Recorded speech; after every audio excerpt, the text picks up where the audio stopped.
Hello and welcome to the first ever City Report podcast YouTube video. It's the same City Report podcast you know and love, but you just get to see our lovely faces at the same time too. Joining me for the first episode of the season is Adam Booker. Another campaign is ahead of us. Adam, how you doing? I'm good. I've been enjoying the summer break. Luckily, there's been no kind of mega transfer sagas that City have been going through. No Grealish or Haaland or Kane. So it actually has been a bit of a mental break. But yeah, I'm happy we're kind of getting back underway again. And I'm starting to get the itch a little bit. I'm starting to feel like the summer is just a bit too long. I know what you mean. The funny thing is, I'm just about getting into a routine of not having football, because the back end of last season was the most consuming, professionally, socially time I've ever had following City. It was absolutely crazy, as you know, as we all know. But I'm just about getting into a routine. I had a lovely Saturday a couple of weeks ago without any football, but now I'm like, no, I need it back. Did you get up to anything in the summer break? Obviously, we didn't just stick you in a cupboard. We have been communicating, but for all the lovely listeners and viewers, what did your non-City summer consist of? Yeah, I've been up to quite a lot. Having weekends off from work has made it so I could do some camping and backpacking and stuff like that. Get out into the woods, which anybody who follows me on social media will know is basically how I spend all of my time outside of watching football. So. And of course, the MLS season is still in full swing, so I've been going to the ground every weekend, unfortunately, which is why if I sound bored, it's not that I'm bored, it's that I don't have any voice because I was at the stadium last night. Right, okay, let's do something a little bit fun, because obviously transfer season is in full swing, and I've got a quick game for us to start off with. I'm dubbing it Transfer Tinder. So I'm going to put the power into your hands. You've got the opportunity to swipe left or right. It isn't going to be on a load of hot girls. You're going to actually have to do some sort of sensible thinking right now. But we're gonna list off the players who are linked with a move away from Manchester City this summer, and I want you to sort of don't have to go into too much detail because we'll speak about it later on in the week. But which players you would like to keep, which players you would like to sell, sort of. Maybe not in the sort of the scope of we barely have any players in the squad left over, so we have to keep them. Let's say a couple of replacements come in, but just in terms of where they are in their City career, how important they are, I want you to tell me if you're going to sell or keep. So let's start with Riyad Mahrez. Obviously, quite strong reports linking him with a move to Saudi Arabia. He's 32 years old now. He joined in, I want to say, was it 2018? The 2018-19 season. So fair stint at City, perhaps a little bit underrated, some may argue, but he is in the twilight of his career. Are you swiping left, swiping right? I don't know which one's which, by the way. So I think left, sell, right, keep. Left, sell, right, keep. So is Mahrez a sell or is he a keep? I am going to swipe left and sell him. You're going to sell him. Well, what sort of figure do you think would be acceptable? Like I said, he's 32 years old, and I agree, by the way. I think now is the time to sell him, especially if it's not to a direct rival like a PSG, a Real Madrid, or someone who's going to really improve the team. By all accounts, I don't think City will play the Al Hilal team that he's meant to be joining. So he's going over to Saudi Arabia. We can wash our hands with him. But what do you think would be a sensible transfer fee? 2 years left in his contract, 30 million. Is that fair numbers? Is that a little bit too high? Again, it's a bit weird with the Saudi money because they tend to pay over market price in both wages and transfer fees, as we've seen with Chelsea so far this summer. So. Yeah, I think 30 million is probably a good range because there hasn't been a drop off. He was City's highest scorer in the FA Cup this season. I think he may have been City's top scorer last season in total. Now I'm conflating last season and this season. 2 seasons ago now.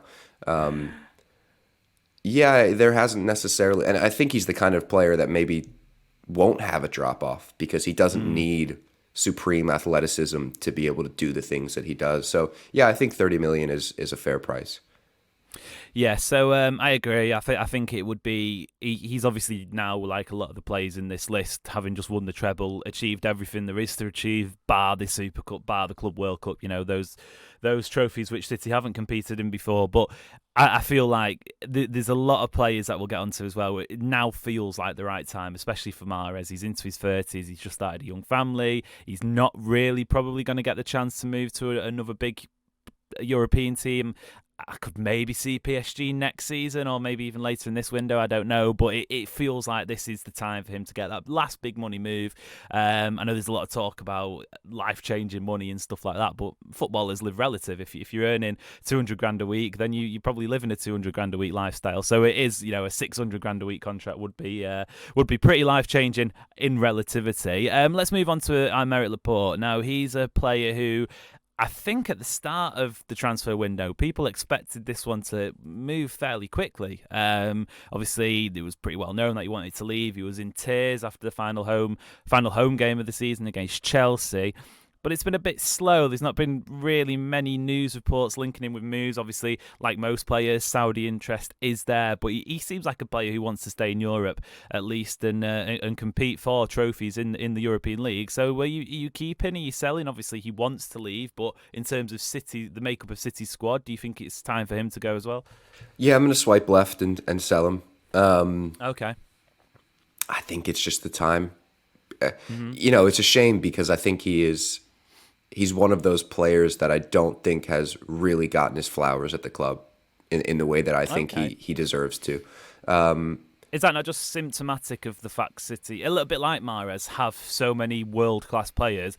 You have to be a Kevin De Bruyne or an Erling Haaland to stand out above the rest. You have to do stuff that no other world-class player can do. Yeah, and like Mahrez, he was a bit part player in winning the treble. It's as simple as that. I don't think anyone should forget the back end of the 21-22 season in which he Yeah. basically played on two broken legs because City had no center back options in the last few games of the season. And yeah, I think it's unfortunate. I think he's an elite center back, and I think there are very few clubs in Europe that he goes to and doesn't automatically become one of their best players. Simple as that. And this maybe new era of Pep playing, four center backs at a time. It's a shame that he can't get into that four. And a left-footed center back that can play the ball like a midfielder is rare. I mean, that's as good as gold in European football. So it's a shame, but I think it's just time to move on. I have to say, I was somewhat surprised by the report suggesting that City would be open to selling him for, what was it, £25 million or something like that. If you consider Gvardiol is probably going to come in for about £85 million, and obviously there's a talent gap and there's also quite a big age gap in the two, so it makes sense to some degree why Gvardiol is more expensive. But £25 million for Laporte, there has to be few teams in Europe. Obviously, we don't know if City are going to sanction a sale to a Premier League rival. You'd assume for a player like that, it might be to a club that is abroad. But I'm a bit shocked that I've not heard the likes of Bayern Munich, I've not heard the likes of PSG or even Real Madrid. Teams coming after him, because I think he's probably behind Gvardiol. I'm struggling to think of many better left-footed centre backs in Europe. Yeah, the fee is a weird one. But I think City have a history of this a bit when if they really want to get a player off the books and to help fund their replacement, essentially, particularly for a player in Gvardiol who it seems like City see him and many in Europe see him as a generational talent. I don't like using that phrase, Yeah. but But he is, isn't he? He's a once in a lifetime sort of, or once in a generation snatch. yeah. And I think City kind of see this as, it's different to the Bernardo Silva situation where if he stays, he's going to be top two or three most important players in the team. Simple as that. If Laporte stays, he's not. We just spoke about it. He's maybe fifth in line in the center back charts at the moment. So I think it's as simple as let's get as much money as we can, but ensure that he goes, put that money towards Gvardiol, and boom, we have a 10-year replacement, essentially. Yeah, absolutely. Let's move on to the player you just mentioned then, Bernardo Silva. And Speaking about mentally not ready, I'm not mentally ready for another Bernardo Silva transfer saga, because what are we now into the third consecutive season where the reports, the stories, the rumours about this man wanting to leave have been circulating. I don't know where I'm at with this one, because we all know the qualities, we all know how important he is. I don't know if I'm at a stage now where I'm like, I'm just very bored of it. Yeah. What are you saying? Oh, I'm over it. I'm so sick of, the kind of briefings of, well, if they get an offer that's, fair, they'll go. Because that doesn't seem to be the case at the moment. It has to be said. I mean, whether these reports are true or not, we're hearing reports of big money offers. And it sounds like Pep is essentially on hands and knees begging him to stay, which I get it. He's a player that it may take 2 or 3 replacements to fully replace everything that he brings to the team. Yeah. This is a guy that in the biggest games of the season, you look at Arsenal away, every Champions League game, and other big Premier League games, he's played in midfield, on the right wing, and at left back. I mean, how do you replace a player like that? And look, the left back experiment didn't really work, but you don't replace a player like that. This is one of those situations when Pep should be crying and say, we cannot replace him, because we can't really. No. But for as professional as he's been in the midst of wanting a move away and still kind of leaving it all out on the pitch, that's got to wane eventually. You just have to think that any human would get demoralized at a certain point if they're saying they want to go. They're being fed these promises of, bring us this offer, bring us that offer, we'll happily let you go. And if that's not coming to fruition, then you have to think you just kind of hit a wall of energy and motivation at a certain point. So are you swiping left, swiping right, keep, sell? I know we said not to really mention the replacements. You can sell him, but you have to replace him with one, probably 2 players. Yeah. That do 2 different things. We're not talking, you're not going to get a like for like replacement. You probably have to sell him and get a midfielder and get a right winger that can press and keep control of the ball and can take men on, and that's a really big ask. I think with this one, the issue for City is the fact that those replacements don't really exist, or to the caliber and the talent that Guardiola would like. They just don't seem to exist. But finally, on Bernardo Silva, before we move on, do you think City might need to shift their own goalposts? And obviously, he's such an important player, but is there a bit of, I don't know, I don't want to say City being disingenuous, but you keep saying if a big offer comes in, a big team, if they provide the right sum, but what is the right sum? Because obviously Declan Rice has just gone for £100 million, but City have so many good players in midfield. They're not a West Ham who that's a once in a lifetime opportunity to sell a player for such big money. If Bernardo Silva leaves, it's bad, but it's not detrimental to the club. Do they have to say, £40 million if someone brings it forward? Because I agree, at one point, Bernardo Silva's attitude and his commitment in the face of wanting to have a transfer is just going to stop. So I don't know if City might need to shift their own stance on this one a little bit. Because, again, I think it's time for them to move on from that as well. You can't keep doing this every season. Yeah, as far as the fee goes, it depends on how the club view replacing him. If they view it through the same lens as me, which you cannot replace him in one go, then the fee has to be kind of astronomical, because you're going to have to... No one's going to pay. Yeah, you're going to have to get a high-level central midfielder that can go box to box. You're going to have to get a high-level winger that can, play that controlled kind of wing style like we see in Jack Grealish, or somebody that can get him behind. And, you think of that goal in the second leg of the Real Madrid game where he gets him behind and gets the ball from Kevin De Bruyne and scores. And his arsenal of talents is just something that I don't think we've seen at City in a long, long time. So 70 million minimum type of thing. I mean, I'm thinking of it from He's what is definitely worth what it. is his real value to the club, We Yeah. always say that, well, their price tag is what the club feel is his value to them, not Yeah. what the market value is, his value to the club. And it's got to be up in that range. But then again, if you need to get him off the books, if they get to the point where we have to let this guy go, 70 million kind of puts you in a box of what, three clubs in Europe can pay it, Yeah. and probably two of them don't need him. And probably two of them are in the Premier League. And would City sell Bernardo Silva to a Premier League rival? I And think that's does a he hard no. and does he want to go anywhere in the Yeah. Premier League? London Yeah. isn't that much closer to Portugal. Yeah. It is a little bit closer and a little bit warmer, but I get what you're saying. Right, okay, then this one should be a fairly quick one. Joao Cancelo, obviously loaned out to Bayern Munich in January. By the time you listen or watch this, the players have probably returned to pre-season training, so we'll get a little bit more news later on in the week as to where his stance lies. But if he's in the squad, in the starting 11, in the substitutes, when City play Burnley on August the 14th, I think. 9th? Oh, maybe 14th? 9th. Yeah. I don't Yeah, know. no, it's definitely not 9th because the Community Shields are 6th. I think the 9th is like a Wednesday. They're Yeah. definitely not playing on a Wednesday. But basically, when City goes to Turf Moor, if he's in the squad, would you be a happy man?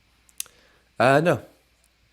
I think they So should he's do going everything as in their well? power, whether that's, take a loan where they have to take a hit and pay 75% of his wages. You do it. I mean, we've never seen a situation like this where Pep was so desperate to get rid of somebody from the squad that they almost, Mid-season as well. put him We've in a seen it box and perhaps, shipped him yeah. overnight.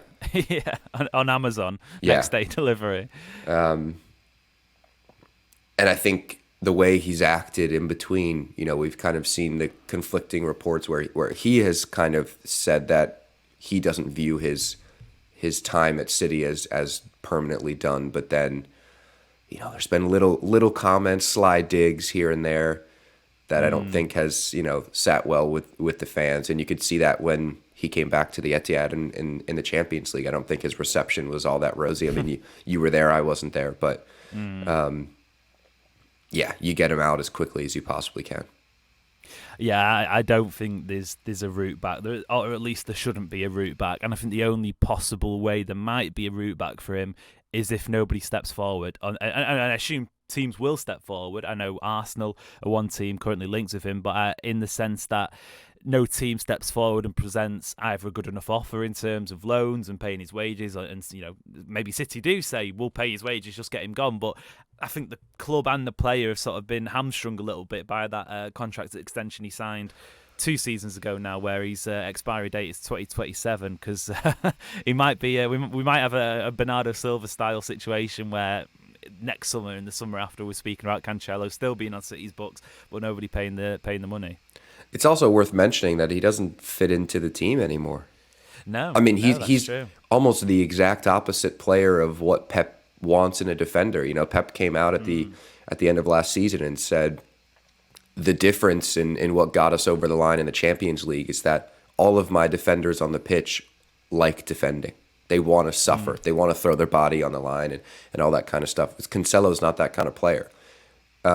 Yes, he could do the step from fullback into midfield, and he's probably the best defender in the world at stepping into midfield and linking up. I mean, he's essentially a number 10. But he doesn't fit into where the team is anymore. So that's another thing. If you keep him, where do you play him? Unless you make wholesale systemic changes to fit him in, which you're not going to do that for a guy that no one likes. So Yeah. A little bit of a similar situation with the next player then, Kyle Walker.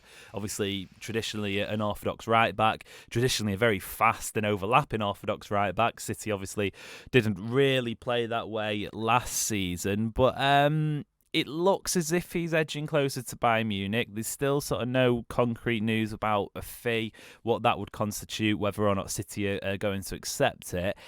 Are you keeping? Are you selling him? I feel like this is the most difficult one so far. I've got quite a firm opinion based on what we currently know, so I'll jump in after you. But sell, keep, left, right?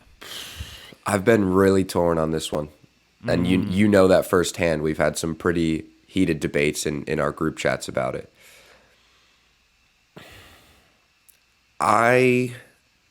What is he, 32, 33? Yes, it's 32.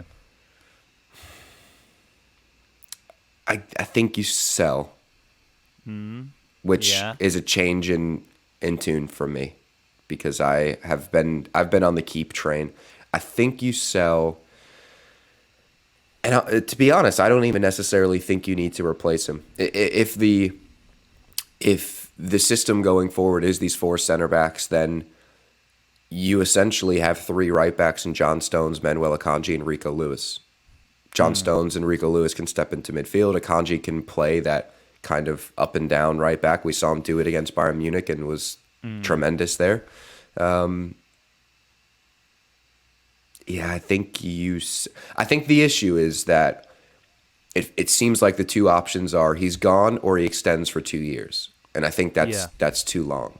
I think Yeah. he'll hit his Yeah. wall somewhere in those 2 years. I don't think he's hit his wall yet. I think a lot of people have somehow seen a decline that I have yet to catch on to. I thought he's been superb when he comes in. He's now just a victim of a system he doesn't fit into. But if you stuck him on a team in the Premier League Big Six or, a top team in La Liga or the Bundesliga or whatever, like a Bayern Munich, where he doesn't need to step into midfield and he can just go up and down the right and track back and do one-on-one defending against speedy wingers. I mean, there's probably no one else in the world I'd rather have do that. But City don't need that anymore. And I think if your only option is extending him for 2 years, you don't do that. I think you sell him now. If you could keep him for one more season and kind of help usher in the Rico Lewis era a bit more or whatever, he does give you tactical flexibility. There were times where Pep chose, not out of necessity, chose to go back to a flat back four and play Kyle Walker, and it was fine. Yeah, quick apology. He is actually 33 years old, so I took a year off his exist. Oh, I did a year onto his existence there, but I'm Sal again, and it goes back to the fact that it's not to a direct Premier League rival. We're not like we did with Jesus and Zinchenko, not improving a team that could fight for the title.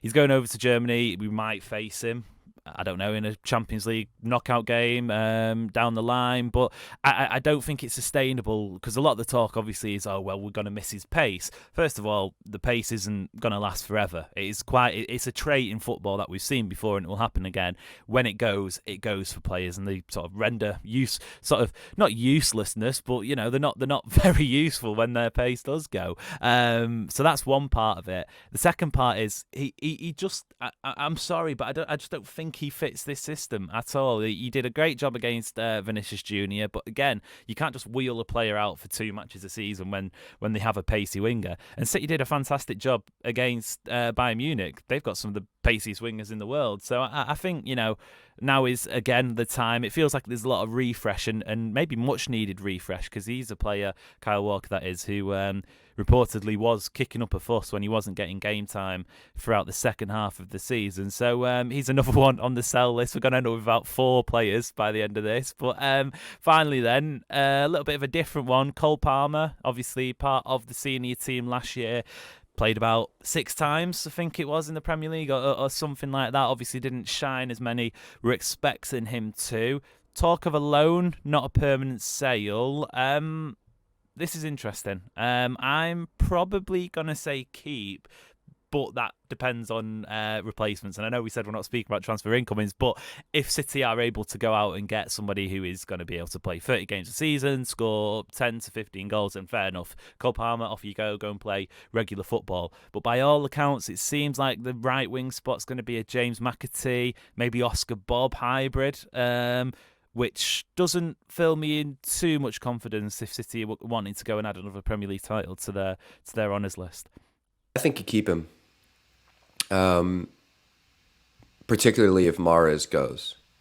If Mahrez goes, then I think you'd maybe just keep that trio of academy products, McAtee, Bob, and Palmer, and just kind of let them duke it out for the season. I think Palmer is very much a player that, and bear with me in this comparison, was a bit like Angelino. I don't think he's gotten a fair shake. I think he's been really good in spells, but he very much seems like the kind of player that if he's playing once a month and he's getting 10 minutes at a time, you're just not going to get the best out of him. Yeah. But if he could be put into a situation in which he could play I don't know, a couple starts here and there, and he could play 30 minutes at a time, be one of the first subs off the bench from an attacking point of view, then I think he's going to be a fantastic player. But it wouldn't be like City to have one of the most important positions in the team be 3 academy kids fighting it out. It just wouldn't. But I mean, if Mahrez goes, and there are reports, whether you believe them or not, that the club don't view Mahrez as somebody that needs to be replaced. And if that's the case, it is going to be Oscar Bob and James McAtee and Cole Palmer, unless Phil Foden is still out on the right wing, which is a possibility. But then you're light in midfield. And I think you keep Cole Palmer. I think he's going to be helpful with squad depth. Yeah, I think he deserves another crack. I said it multiple times. I said it with Calvin Phillips. I said it with Sergio Gomez. I'm saying it with Cole Palmer. You can't properly judge a player based off the minutes they got last season because they just weren't meaningful. That's it for today's video. If you enjoyed it, please hit subscribe and smash a like as well. You can find all of City Report Podcast's social media in the description down below. Until next time, we'll see you later.